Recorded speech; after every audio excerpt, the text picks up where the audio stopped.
तो दोस्तों, आप सभी का आज के सेशन में दोस्तों अपन देखते हैं आर्टिकल है अनुच्छेद।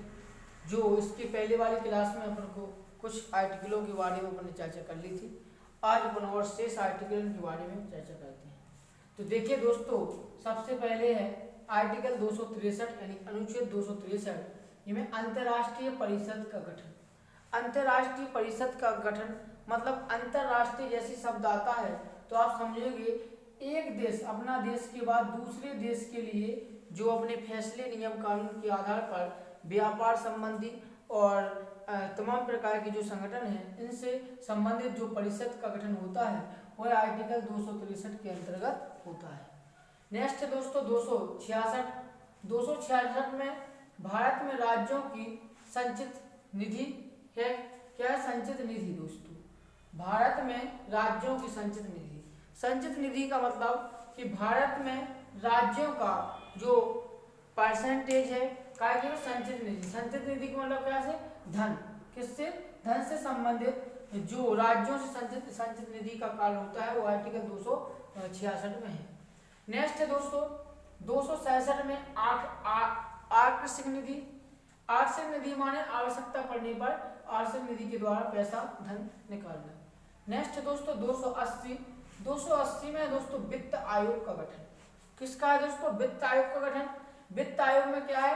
वर्तमान में वित्त मंत्री निर्मला सीतारमण जी है। कौन सी? निर्मला सीतारमण जी, जिनके द्वारा दोस्तों 1 फरवरी को बजट पेश किया जाएगा वित्त मंत्रालय के द्वारा, वित्त मंत्री के द्वारा।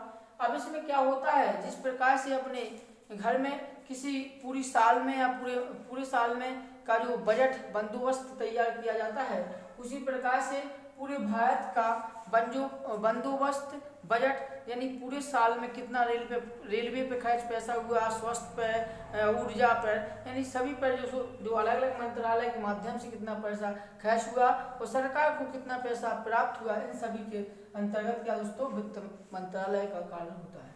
नेक्स्ट दोस्तों 380 का यानी संपत्ति के अधिकार का विधिक दर्जा। दोस्तों ऐसी भाषा का प्रयोग करना अपन कर रहे हैं दोस्तों ताकि जिन्हें समझ में भी जो आर्टिकल के बारे में भी नहीं जानते होता क्या है, इसमें क्या होता है, इन सब के बारे में समझ जाए। ठीक है ना? क्योंकि दोस्तों एनसीईआरटी के अनुसार एनसीईआरटी क्या कहता है कि आपको रट्टू तोता नहीं बनना है। क्या नहीं बनना? रट्टू तोता।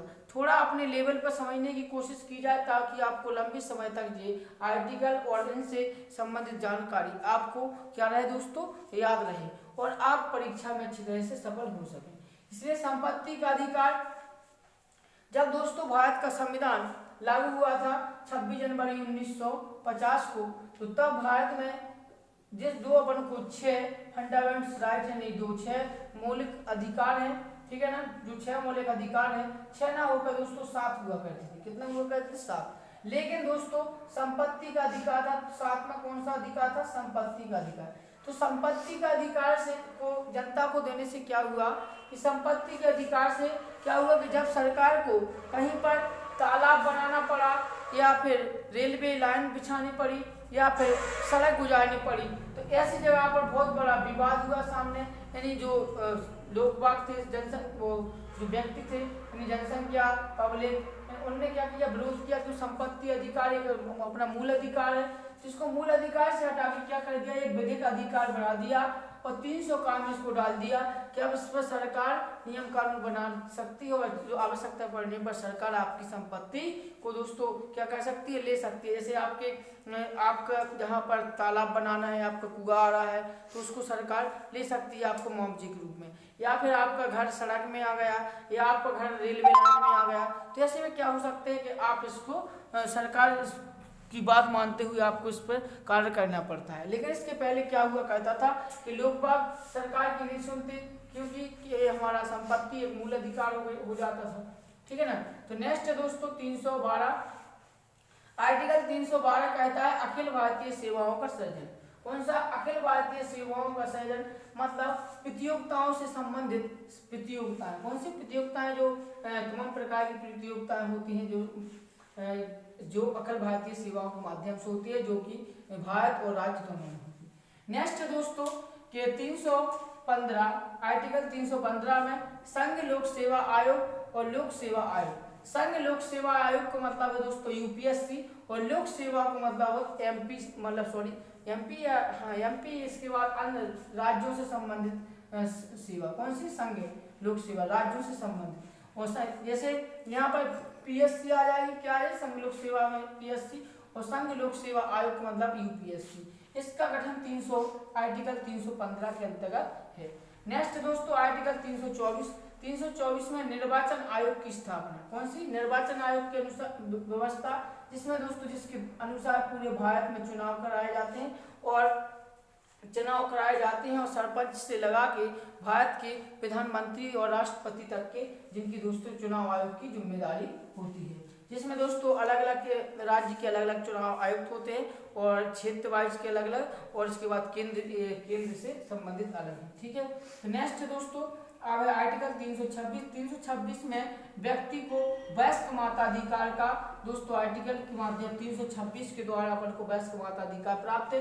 यानी भारत के प्रत्येक नागरिक को जो 18 वर्ष पूर्ण है, जो 18 वर्ष जिसने पूर्ण कर लिए ना, वो 18 वर्ष के प्रत्येक भारत के प्रत्येक व्यक्ति यानी महिला पुरुष को वोट डालने का वयस्क मताधिकार प्राप्त है।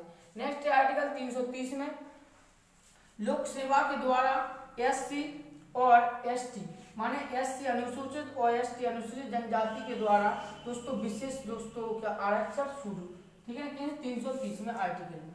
नेक्स्ट दोस्तों आर्टिकल 352 में क्या है? तो 352 में राष्ट्रीय आपातकाल। क्या दोस्तों? राष्ट्रीय आपातकाल।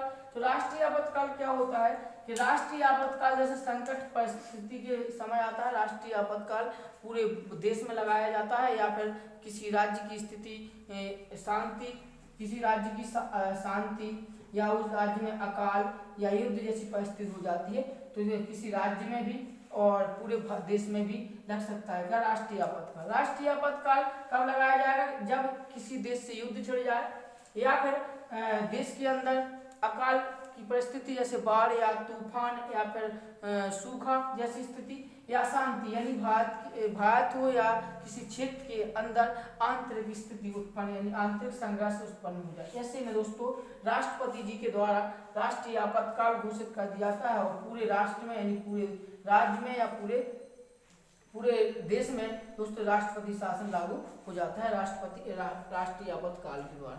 नेक्स्ट आर्टिकल 360 में दोस्तों वित्तीय आपातकाल। कौन सा? वित्तीय आपातकाल।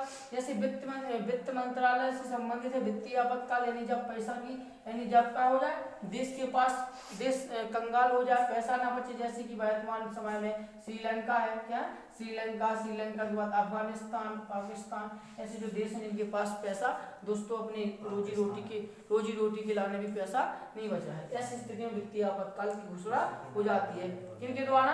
राष्ट्रपति द्वारा। नेक्स्ट है आर्टिकल 363 के द्वारा देशी शासकों को दी गई छूट।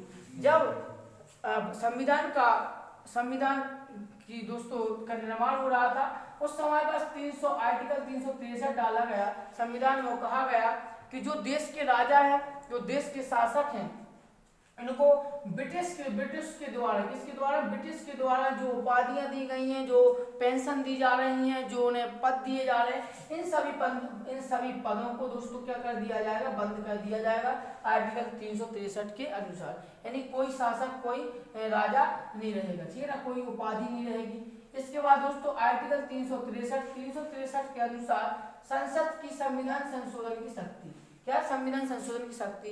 यदि भारत के संविधान में कोई अनुच्छेद में कोई कार्रवाई करना है, जोड़ना है कुछ, या कुछ उसमें से हटाना है, ठीक है ना, जैसे कि जम्मू कश्मीर का हुआ, तो इन सब में दोस्तों किसके माध्यम से किया जाता है? तो आर्टिकल 361 के द्वारा संविधान में संशोधन किया जा सकता है। किसके द्वारा? संसद के द्वारा। संसद जैसे कि आपको पिछले सेशन में बताया था, संसद का मतलब क्या होता है? अपनी भाषा में समझिए, आम बोलचाल की भाषा में, संसद एक भवन है। इस भवन के अंदर 2 कमरे हैं, ये 2 कमरे बड़े से हॉल है, जिसको एक को लोकसभा बोलते हैं और एक को राज्यसभा बोलते हैं, ठीक है ना। लोकसभा दोस्तों अस्थायी सदन है, जबकि राज्यसभा स्थायी सदन, ठीक है ना। लोकसभा से दोस्तों क्या बनते? प्रधानमंत्री को, इस समय लोकसभा में सांसद चुन के आते हैं, कौन से? सांसद, और इसमें राज्यसभा सांसद चुन के आते हैं, ठीक है ना, संसद। इसका कार्यकाल 5 वर्ष का होता है, इसका कार्यकाल 6 वर्ष का होता है। इसी प्रकार से संसद में बिलों को पास किया जाता है, धन विधेयक, और जैसे संविधान से संशोधन कार्य जो उन्हें समय समय पर जिस संविधान जिस नियम की आवश्यकता होगी उस समय के अनुसार संसद का कार्य चलता है। नेक्स्ट है दोस्तों आर्टिकल 370 आर्टिकल बड़ा ही चर्चा का विषय रहा कि 370 आर्टिकल हट गया, 370 आर्टिकल हट गया। जम्मू कश्मीर से को विशेष दर्जा प्राप्त था आर्टिकल 370 के अनुसार। तो आर्टिकल 370 तो नहीं हटा दोस्तों, 370 आज भी वर्तमान में संविधान में क्या दोस्तों मौजूद है। लेकिन 370 के अंतर्गत के बाद जो विशेष दर्जा देते थे जम्मू कश्मीर को, कि विशेष दर्जा का मतलब था कि जम्मू कश्मीर में 370 के पहले ना हटने से पहले क्या था कि वहां पर कोई संपत्ति नहीं खरीद सकता था, वहां पर कोई घर नहीं बना सकता था, यानी देश से यानी भारत के अन्य राज्यों से जाकर जम्मू कश्मीर में आवासीय व्यवस्था उपलब्ध नहीं थी क्योंकि संपत्ति खरीदने की। जबकि जो आर्टिकल 370 में जो विशेष प्रावधान करते हुए इसकी जो स्पेशल दर्जा थी उसको समाप्त करते हुए राज्य बना यानी कि केंद्र शासित बनाते हुए अब यहाँ पर क्या कर सकते हैं, तो संपत्ति खरीद सकते हैं, बेच सकते हैं और जिस प्रकार से पूरे भारत में आप दोस्तों पर्यटन कर सकते हैं उस प्रकार से यहाँ भी कर सकते हैं, जिससे आप एक राज्य से दूसरे राज्य में आप संपत्ति का क्या कहते हैं क्रय विक्रय कहते हैं, उसी प्रकार से यहाँ भी अब हो गया है। ठीक है ना दोस्तों। तो नेक्स्ट है आर्टिकल 371 में क्या है, तो 371 आर्टिकल में दोस्तों असम, अरुणाचल प्रदेश, नागालैंड, मणिपुर, मिजोरम, सिक्किम, महाराष्ट्र, गोवा और इसके बाद आंध्र प्रदेश और गुजरात, इन सभी राज्यों को दोस्तों क्या हुआ, आर्टिकल 370 के अनुसार गठन हुआ और इनका दोस्तों विशेष दर्जा दिया गया। किसके आर्टिकल 370 के द्वारा। नेक्स्ट दोस्तों आर्टिकल 394, कितना दोस्तों 394, आर्टिकल 394 का है दोस्तों क्या 394 का, जो दोस्तों 394 का कहता है तो हिंदी को, जो अपनी हिंदी भाषा है, हिंदी मातृभाषा और हिंदी राष्ट्रीय भाषा का दर्जा प्राप्त है उसको हिंदी को। संविधान की भाषा दोस्तों दो ही है, एक है हिंदी दूसरी है अंग्रेजी।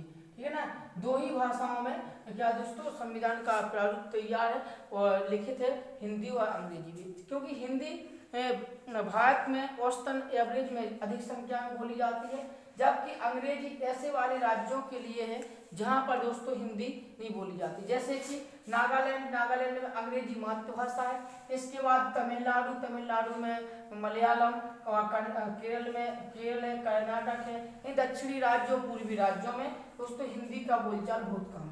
ऐसे वाले राज्यों के लिए अंग्रेजी और बाकी राज्यों के लिए जो हिंदी समझते हैं जिस राज्यों में वैसे हिंदी है। दोस्तों ये प्रमुख आर्टिकल थे। जय दोस्तों, थैंक यू।